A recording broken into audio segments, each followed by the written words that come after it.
بسم اللہ الرحمن الرحیم۔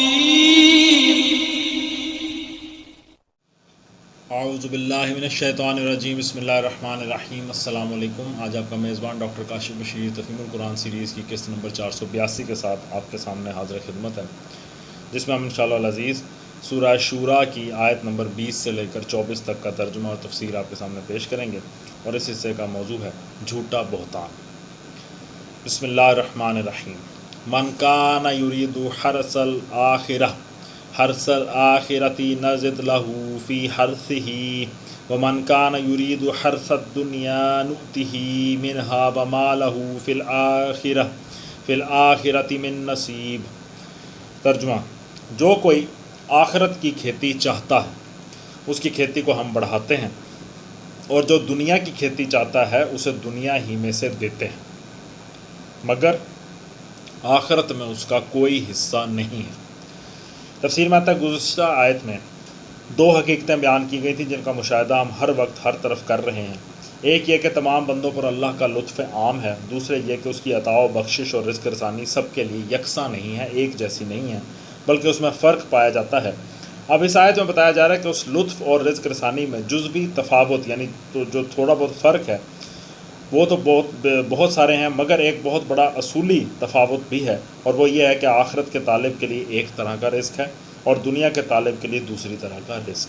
یعنی جو سب سے بڑا جو ڈفرنس ہے وہ یہ ہے کہ جو آخرت کی طلب رکھتا ہے اس کا رزق اور طرح کا ہے، اور جو دنیا کی طلب رکھتا ہے اس کا رزق اور طرح کا ہے۔ یہ ایک بڑی اہم حقیقت ہے جسے ان مختصر الفاظ میں بیان فرمایا گیا۔ ضرورت ہے کہ اسے پوری تفصیل کے ساتھ سمجھ لیا جائے، کیونکہ ہر انسان کو اپنا رویہ متعین کرنے میں یہ آیت مدد دیتی ہے۔ آخرت اور دنیا دونوں کے لیے صحیح و عمل کرنے والوں کو اس آیت میں کسان سے تشبیہ دی گئی ہے، جو زمین تیار کرنے سے لے کر فصل کے تیار ہونے تک مسلسل ارک ریزی اور جاں فشانی کرتا ہے، اور یہ ساری محنتیں اس غرض کے لیے کرتا ہے کہ اپنی کھیتی میں جو بیج وہ بو رہا ہے اس کی فصل کاٹے اور اس کے پھل سے بہرہ مند ہو۔ لیکن نیت اور مقصد کے فرق اور بہت بڑی حد تک طرز عمل کے فرق سے بھی آخرت کی کھیتی بونے والے کسان اور دنیا کی کھیتی بونے والے کسان کے درمیان فرق عظیم واقع ہو جاتا ہے۔ اس لیے دونوں کی محنتوں کے نتائج و ثمرات بھی اللہ تعالیٰ نے مختلف رکھے ہیں، حالانکہ دونوں کے کام کرنے کی جگہ یہی زمین ہے۔ آخرت کی کھیتی بونے والے کے متعلق اللہ تعالیٰ نے یہ نہیں فرمایا کہ دنیا اسے نہیں ملے گی، دنیا تو کم یا زیادہ بہرحال اس کو ملنی ہی ہے، کیونکہ یہاں اللہ جل شانہ کے لطف عام میں اس کا بھی حصہ ہے، اور رزق نیک و بد سبھی کو یہاں مل رہا ہے، لیکن اللہ نے اسے خوشخبری دنیا ملنے کی نہیں بلکہ اس بات کی سنائی کہ اس کی آخرت کی کھیتی بڑھائی جائے گی، کیونکہ اسی کا وہ طالب ہے اور اسی کے انجام کی اسے فکر لاحق ہے۔ اس کھیتی کے بڑھائے جانے کی بہت سی صورتیں ہیں، مثلا جس قدر زیادہ نیک نیتی کے ساتھ وہ آخرت کے لیے عمل صالح کرتا جائے گا اسے اور زیادہ نیک عمل کی توفیق عطا کی جائے گی، اور اس کا سینہ نیکیوں کے لیے کھول دیا جائے گا۔ پاک مقصد کے لیے پاک ذرائع اختیار کرنے کا جب وہ تہیہ کر لے گا تو اس کے لیے پاک ہی ذرائع میں برکت دی جائے گی، اور اللہ اس کی نوبت نہ آنے دے گا کہ اس کے لیے خیر کے سارے دروازے بند ہو کر صرف شر ہی کے دروازے کھلے رہ جائیں۔ اور سب سے زیادہ یہ کہ دنیا میں اس کی تھوڑی نیکی بھی آخرت میں کم از کم 10 گنی تو بڑھا دی جائے گی، اور زیادہ کی کوئی حد نہیں ہے، ہزاروں لاکھوں گنی بھی اللہ چاہے بڑھا سکتا ہے۔ رہا دنیا کی کھیتی بونے والا، یعنی وہ شخص جو آخرت چاہتا ہی نہیں ہے، جس کے آبجیکٹو میں ہی نہیں ہے، جس کی سوچ میں ہی نہیں ہے، اور سب کچھ دنیا ہی کے لیے کرتا ہے، اسے اللہ تعالیٰ نے اس کی محنت کے دو نتائج صاف صاف سنا دیے ہیں۔ ایک یہ کہ وہ خواہ وہ کتنا ہی سر مارے، جس قدر دنیا وہ حاصل کرنا چاہتا ہے وہ پوری کی پوری اسے نہیں مل جائے گی، بلکہ اس کا ایک حصہ ہی اس کو ملے گا جو اس کے حصے میں لکھ دیا گیا ہے، جتنا اللہ نے اس کے لیے مقرر کر دیا۔ دوسرے یہ کہ اسے جو کچھ ملنا ہے بس دنیا میں ہی مل جائے گا، آخرت کی بھلائیوں میں اس کا بالکل ہی کوئی حصہ نہیں ہے۔ تو نیت کا فرق ہے بھائیو، نیت آپ کو سیدھی رکھنی ہے، ہمیں سیدھی رکھنی ہے، پازیٹیو نیت رکھنی ہے، اور جو بھی کام کرنا ہے یہ سمجھ کے کرنا ہے کہ یہ ہم اللہ تعالیٰ کے بتائے ہوئے راستے کے مطابق کر رہے ہیں۔ جب یہ سوچ رہے گی تو آہستہ آہستہ عمل کے اندر بھی بہتری آنی شروع ہو جائے گی۔ اللہ تعالیٰ ہمیں عمل اور استقامت کی توفیق عطا فرمائے۔ ام لہم شرکاء شرعوا لہم من الدین ما لم یأذن بہ اللہ۔ وَلَوْلَا كَلِمَةُ الْفَصْلِ لَقُضِيَ بَيْنَهُمْ وَإِنَّ الظَّالِمِينَ لَهُمْ عَذَابٌ أَلِيمٌ۔ ترجمہ، کیا یہ لوگ کچھ ایسے شریک خدا رکھتے ہیں جنہوں نے ان کے لیے دین کی نوعیت رکھنے والا ایک ایسا طریقہ مقرر کر دیا ہے جس کا اللہ نے اذن نہیں دیا۔ اگر فیصلے کی بات پہلے طے نہ ہو گئی ہوتی تو ان کا قضیہ چکا دیا گیا ہوتا۔ یقیناً ان ظالموں کے لیے دردناک عذاب ہے۔ آیت میں سب سے پہلے ایک سوال رکھا اللہ تعالیٰ نے، کیا یہ لوگ کچھ ایسے شریک خدا رکھتے ہیں جنہوں نے ان کے لیے دین کی نوعیت رکھنے والا ایک ایسا طریقہ مقرر کر دیا جس کا اللہ نے اذن نہیں دیا؟ یعنی جو اللہ نے طریقہ نہیں سکھلایا اس طریقے پہ چلانے کے لیے انہوں نے جس سے مدد لی ہے، کیا وہ شریک خدا یہ رکھتے ہیں، ایسا شریک خدا رکھتے ہیں؟ تفسیر میں آتا ہے اس آیت میں شرکاء سے مراد ظاہر بات ہے کہ وہ شریک نہیں ہیں جن سے لوگ دعائیں مانگتے ہیں یا جن کی نظر و نیاز چڑھاتے ہیں یا جن کے آگے پوجا پاٹ کے مراسم ادا کرتے ہیں، بلکہ لا محالہ ان سے مراد وہ انسان ہیں جن کو لوگوں نے شریک فی الحکم ٹھہرا لیا، یعنی جن کے سکھائے ہوئے افکار و عقائد، کیونکہ آیت میں ایسے شریک خدا رکھتے ہیں جنہوں نے ان کے لیے دین کی نوعیت رکھنے والا ایک ایسا طریقہ مقرر کر دیا، یعنی وہ کوئی بت نہیں ہے، وہ کوئی انسان ہے جس نے وہ طریقہ بتایا۔ کیا بتایا؟ افکار و عقائد، نظریات، فلسفے، اور ان فلسفوں پر لوگ ایمان لاتے ہیں، جن کی دی ہوئی قدروں کو مانتے ہیں، جن کے پیش کیے ہوئے اخلاقی اصولوں اور تہذیب و ثقافت کے معیاروں کو قبول کرتے ہیں، جن کے مقرر کیے ہوئے قوانین اور طریقوں اور ضابطوں کو اپنے مذہبی مراسم اور عبادات میں، اپنی شخصی زندگی میں، اپنی معاشرت میں، اپنے تمدن میں، اپنے کاروبار اور لین دین میں، اپنی عدالتوں میں اور اپنی سیاست اور حکومت میں اس طرح اختیار کرتے ہیں کہ گویا یہی وہ شریعت ہے جس کی پیروی ان کو کرنی چاہیے۔ یہ ایک پورے کا پورا دین ہے، اس کو اللہ تعالیٰ نے خود آیت میں کہا، جنہوں نے ان کے لیے دین کی نوعیت یعنی دین جیسا رکھنے والا ایک ایسا طریقہ مقرر کر دیا۔ یہ ایک پورے کا پورا دین ہے جو اللہ رب العالمین کی تشریع کے خلاف ہے، اللہ نے جو قانون سازی کی اس کے خلاف ہے، اور اس کے اذن یعنی سینکشن، اس کے سینکشن کے بغیر، اس کی اپروول کے بغیر ایجاد کرنے والوں نے ایجاد کیا اور ماننے والوں نے مان لیا۔ یعنی انہوں نے تحقیق نہیں کی کہ یہ قرآن میں آیا ہے کہ نہیں، یہ اللہ کے رسول نے بتایا ہے کہ نہیں، اس کو مان لیا، اور یہ ویسا ہی شرک ہے جیسا غیر اللہ کو سجدہ کرنا اور غیر اللہ سے دعائیں مانگنا شرک ہے۔ یہ بات کہاں سے لی گئی؟ کیونکہ آیا ام لہم شرکاء شرعوا، کیا یہ لوگ کچھ ایسے شریک خدا رکھتے ہیں؟ شریک، خدا کا شریک آ گیا تو شرک کے معنوں میں اس کو لیا گیا ہے۔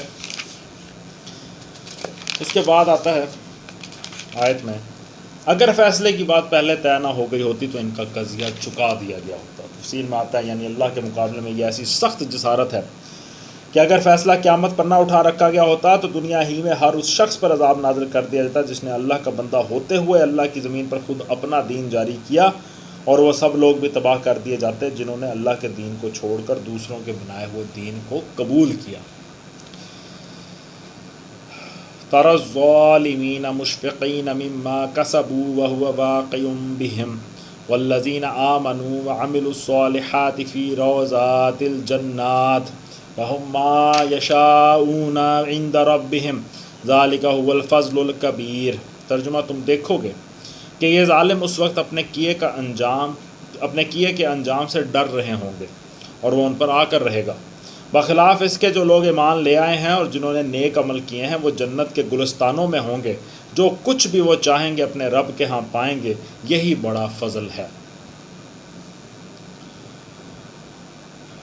ذَلِكَ الَّذِي يُبَشِّرُ اللَّهُ عِبَادَهُ الَّذِينَ آمَنُوا وَعَمِلُوا الصَّالِحَاتِ قُل لَّا أَسْأَلُكُمْ عَلَيْهِ أَجْرًا إِلَّا الْمَوَدَّةَ فِي الْقُرْبَى وَمَن يَقْتَرِفْ حَسَنَةً نَزِدْ لَهُ فِيهَا حُسْنًا إِنَّ اللَّهَ غَفُورٌ شَكُورٌ۔ ترجمہ، یہ ہے وہ چیز جس کی خوشخبری اللہ اپنے ان بندوں کو دیتا ہے جنہوں نے مان لیا اور نیک عمل کیے۔ اے نبی صلی اللہ علیہ وآلہ وسلم، ان لوگوں سے کہہ دو کہ میں اس کام پر تم سے کسی اجر کا طالب نہیں ہوں، البتہ قرابت کی محبت ضرور چاہتا ہوں۔ جو کوئی بھلائی کمائے گا ہم اس کے لیے اس بھلائی میں خوبی کا اضافہ کر دیں گے، بے شک اللہ بڑا درگزر کرنے والا اور قدردان ہے۔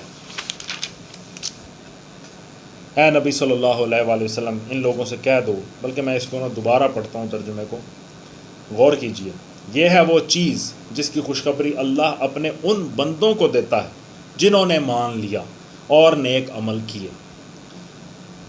اے نبی صلی اللہ علیہ وآلہ وسلم ان لوگوں سے کہہ دو کہ میں اس کام پر تم سے کسی اجر کا طالب نہیں، البتہ قرابت کی محبت ضرور چاہتا ہوں۔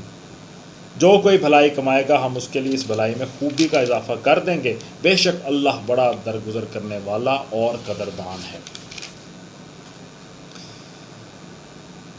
آیت میں آیا کہ اے نبی صلی اللہ علیہ وآلہ وسلم ان لوگوں سے کہہ دو کہ میں اس کام پر تم سے کسی اجر کا طالب نہیں ہوں۔ تفسیر میں آتا ہے اس کام سے مراد وہ کوشش ہے جو نبی محمد صلی اللہ علیہ وآلہ وسلم لوگوں کو خدا کے عذاب سے بچانے اور جنت کی بشارت کا مستحق بنانے کے لیے کر رہے ہیں۔ جس طرح سے مزاج چلتا آ رہا ہے سورت کا، اس سے یہ بات صاف واضح ہے کہ یہ کس جو ہے وہ محنت کی بات ہو رہی ہے۔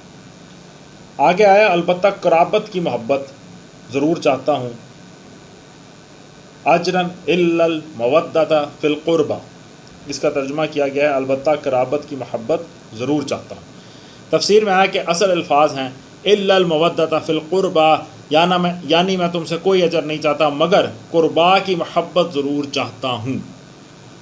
اس لفظ قربا کی تفسیر میں مفسرین کے درمیان بڑا اختلاف واقع ہوا ہے، اور لکھنے والے نے مفسر نے ان 3 بڑے گروہوں کا اس میں حوالہ دیا ہے کہ کس کس طرح سے جو اس کی تفسیر کی گئی ہے، اس کو سمجھا گیا ہے۔ تو یہ بڑا مشکل مرحلہ بھی ہے، انٹرسٹنگ بھی ہے، اس پہ تحقیق طلب بھی ہے۔ میری گزارش ہے اس کو غور سے سنیے اور اپنے جو آپ کی تحقیق ہے وہ ضرور کیجیے۔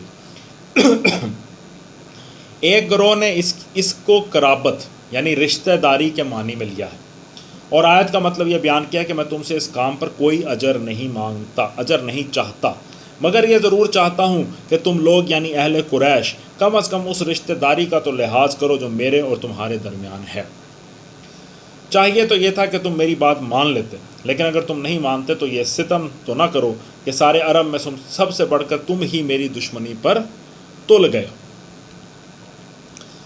تو یہ ایک گروہ نے اس کا مطلب بیان کیا۔ یہ تفسیر حضرت عبداللہ بن عباس کی ہے، جسے بکثرت راویوں کے حوالے سے امام احمد، امام بخاری، امام مسلم، ترمذی، ابن جریر، طبرانی، بہقی اور ابن سعد وغیرہ نے نقل کیا ہے۔ اور یہی تفسیر مجاہد، اکرمہ، قتادہ، سدی، ابو مالک، عبد الرحمن بن زید بن اسلم، ضحاک، عطا بن دینار اور دوسرے اکابر مفسرین نے بھی بیان کی ہے۔ دوسرا گروہ قربا کو قرب اور تقرب کے معنی میں لیتا ہے، اور یہ آیت کا مطلب یہ بیان کرتا ہے کہ میں تم سے اس کام پر کوئی اجر اس کے سوا نہیں چاہتا کہ تمہارے اندر اللہ کے قرب کی چاہت پیدا ہو جائے، یعنی تم ٹھیک ہو جاؤ، بس یہی میرا اجر ہے۔ یہ تفسیر حضرت حسن بصری سے منقول ہے، اور ایک قول قتادہ سے بھی اس کی تائید میں نقل ہوا ہے، بلکہ طبرانی کی ایک روایت میں ابن عباس کی طرف بھی یہ قول منسوب کیا گیا ہے۔ خود قرآن مجید میں ایک دوسرے مقام پر یہی مضمون ان الفاظ میں ارشاد ہوا، سورہ الفرقان کی آیت نمبر 57 میں، ان سے کہہ دو کہ میں اس کام پر تم سے کوئی اجرت نہیں مانگتا، میری اجرت بس یہی ہے کہ جس کا جی چاہے وہ اپنے رب کا راستہ اختیار کر لے۔ تیسرا گروہ قربا کو اقارب یعنی رشتہ داروں کے معنی میں لیتا ہے، اور آیت کا مطلب یہ بیان کرتا ہے کہ میں تم سے اس کام پر کوئی اجر اس کے سوا نہیں چاہتا کہ تم میرے اقارب سے محبت کرو۔ پھر اس گروہ کے بعض حضرات اقارب سے تمام بنی عبد المطلب مراد لیتے ہیں، اور بعض اسے صرف حضرت علی و فاطمہ اور ان کی اولاد تک محدود رکھتے ہیں۔ یہ تفسیر سعید بن جبیر اور عمرو بن شعیب سے منقول ہے، اور بعض روایات میں یہی تفسیر ابن عباس اور حضرت علی بن حسین زین العابدین رضی اللہ تعالیٰ عنہ کی طرف منسوب کی گئی ہے۔ تو یہ 3 مختلف گروہوں کی تفسیر ہے، اور یہ تینوں ہی میں نے آپ کے سامنے رکھی ہیں، آپ اس کو سمجھیں۔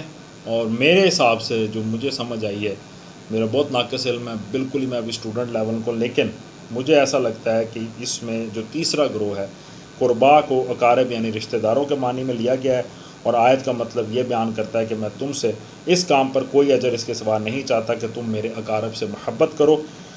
اور اقارب سے کیوں کہا کہ محبت کرو؟ کیونکہ آیت شروع ایسے ہو رہی کہ یہ ہے وہ چیز جس کی خوشخبری اللہ اپنے ان بندوں کو دیتا ہے جنہوں نے مان لیا اور نیک عمل کی، یعنی رشتہ داروں میں وہ تمام لوگ جنہوں نے مان لیا اور نیک عمل کیے، وہ کیونکہ ایڈریس ہی ان کو ہو رہا ہے۔ اے نبی صلی اللہ علیہ وآلہ وسلم ان لوگوں سے کہہ دو کہ میں اس کام پر تم سے کسی اجر کا طالب نہیں ہوں، البتہ قرابت کی محبت ضرور چاہتا ہوں، یعنی قربا کی رشتہ داروں کی سے محبت کرو، میرے رشتہ داروں سے محبت کرو، یہ میں تم سے ضرور چاہتا ہوں کہ تم یہ مجھے جو ہے نا کیا کہنا ہے، خراج تحسین پیش کرنا ہے، میری عزت و تکریم بڑھانی ہے، تو میرے رشتہ داروں کی بھی عزت و تکریم بڑھاؤ۔ اور سادات کی عزت سب کو پتہ ہے، ہم سب کے لیے بڑے محترم ہیں، اور اسی طرح سے معاملات ہیں اہل بیت کے، اہل البیت سب کے لیے بہت محترم ہے، سب بہت محبت کرتے ہیں ان سے۔ تو یہ ڈائریکٹ جو ہے مجھے ایسا لگتا ہے کہ یہ اسی طرف اشارہ ہے۔ باقی جو ہے اس پہ مزید آپ لوگ بھی تحقیق کریں، اور اللہ تعالیٰ ہمیں صحیح علم تک پہنچنے کی توفیق عطا فرمائے۔ ام یقولون افترا علی اللہ کذبا فإن یشاء اللہ یختم علی قلبک ویمحو اللہ الباطل ویحق الحق بکلماتہ انہ علیم بذات الصدور۔ ترجمہ کیا یہ لوگ کہتے ہیں کہ اس شخص نے اللہ پر جھوٹا بہتان گھڑ لیا ہے؟ اگر اللہ چاہے تو تمہارے دل پر مہر کر دے، وہ باطل کو مٹا دیتا ہے اور حق کو اپنے فرمانوں سے حق کر دکھاتا ہے، وہ سینوں کے چھپے ہوئے راز جانتا ہے۔ کیا یہ لوگ کہتے ہیں کہ اس شخص نے اللہ پر جھوٹا بہتان گھڑ لیا ہے؟ تفسیر میں آتا ہے کہ اس سوالیہ فکرے میں سخت ملامت کا انداز پایا جاتا ہے۔ مطلب یہ ہے کہ اے نبی، کیا یہ لوگ اس قدر جری اور بے باک ہیں کہ تم جیسے شخص پر افطرا، اور وہ بھی افطرائے علی اللہ جیسے گھناؤنے فعل کا الزام رکھتے ہوئے انہیں ذرا شرم نہیں آتی؟ یہ تم پر تہمت لگاتے ہیں کہ تم اس قرآن کو خود تصنیف کر کے جھوٹ موٹ اللہ کی طرف منسوب کرتے ہو۔ اگر اللہ چاہے تو تمہارے دلوں پر مہر کر دے۔ تفسیر میں آتا ہے یعنی اتنے بڑے جھوٹ صرف وہی لوگ بولا کرتے ہیں جن کے دلوں پر مہر لگی ہوئی ہے۔ اگر اللہ چاہے تو تمہیں بھی ان میں شامل کر دے، مگر اس کا یہ فضل ہے کہ اس نے تمہیں اس گروہ سے الگ رکھا ہے۔ اس جواب میں ان لوگوں پر شدید طنز ہے جو نبی پاک صلی اللہ علیہ وآلہ وسلم پر یہ الزام رکھ رہے تھے، معاذ اللہ، کہ اے نبی، ان لوگوں نے یہ الزام رکھتے تھے، مطلب یہ ہے کہ اے نبی صلی اللہ علیہ وآلہ وسلم، ان لوگوں نے تمہیں بھی اپنی کماش کا آدمی سمجھا ہوا ہے، جس طرح یہ خود اپنی اغراض کے لیے بڑے سے بڑا جھوٹ بولتے ہیں، یہ سمجھتے تم بھی ایسے ہی ہو، حالانکہ تم صادق ہو اور امین ہو۔ لیکن یہ اللہ کی عنایت ہے کہ اس نے تمہارے دل پر وہ مہر نہیں لگائی جو ان کے دلوں پر لگا رکھی ہے۔ تو اللہ تعالیٰ کے نبی ہیں، وہ تو کیسے اس طرح کی بات کر سکتے ہیں؟ پھر آیا کہ وہ باطل کو مٹا دیتا ہے، اللہ تعالیٰ نے فیصلہ جاری کر دیا، وہ باطل کو مٹا دیتا ہے اور حق کو اپنے فرمانوں سے حق کر دکھاتا ہے۔ تفسیر میں آتا ہے یعنی یہ اللہ کی عادت ہے کہ وہ باطل کو کبھی پائیداری نہیں بخشتا، اور آخر کار حق کو حق ہی کر کے دکھا دیتا ہے۔ اس لیے اے نبی صلی اللہ علیہ وآلہ وسلم، تم ان جھوٹے الزامات کی ذرہ برابر پرواہ نہ کرو اور اپنا کام کیے جاؤ۔ ایک وقت آئے گا کہ یہ سارا جھوٹ غبار کی طرح اڑ جائے گا، اور جس چیز کو تم پیش کر رہے ہو اس کا حق ہونا عیاں ہو جائے گا۔ آخر میں آیا وہ سینوں کے چھپے ہوئے راز تک جانتا ہے۔ تفسیر میں آتا ہے یعنی اس کو معلوم ہے کہ یہ الزام تم پر کیوں لگائے جا رہے ہیں، اس کی نیت کیا ہے ان کے پیچھے، یہ ساری تگ و دو جو تمہیں ذکر دینے کے لیے کی جا رہی ہے، اس کے پیچھے در حقیقت کیا اغراض اور کیا نیتیں کام کر رہی ہیں، یہ اللہ تعالیٰ سینوں کے راز تک جانتا ہے۔ صدق اللہ العلی العظیم۔ الحمدللہ آج ہم نے سورہ شورا کی آیت نمبر 24 تک کا ترجمہ اور تفسیر آپ کے سامنے پیش کرنے کی کوشش کی ہے۔ اللہ تعالیٰ سے دعا ہے کہ اللہ تعالیٰ ہمیں زیادہ سے زیادہ قرآن مجید کے مطالب و مضامین کو گہرائی کے ساتھ سمجھنے کی توفیق عطا فرمائے، اور ان تعلیمات کو اپنی زندگیوں میں نافذ العمل کرنے کی توفیق عطا فرمائے، اور زیادہ سے زیادہ لوگوں تک پہنچانے، لوگوں کو سمجھانے، لوگوں کو یہ دعوت فکر دینے کی توفیق عطا فرمائے۔ اسی دعا کے ساتھ آپ سے اجازت چاہیں گے۔ اپنا بہت خیال رکھیں۔ آپ لوگوں کا بہت بہت شکریہ۔ اللہ حافظ۔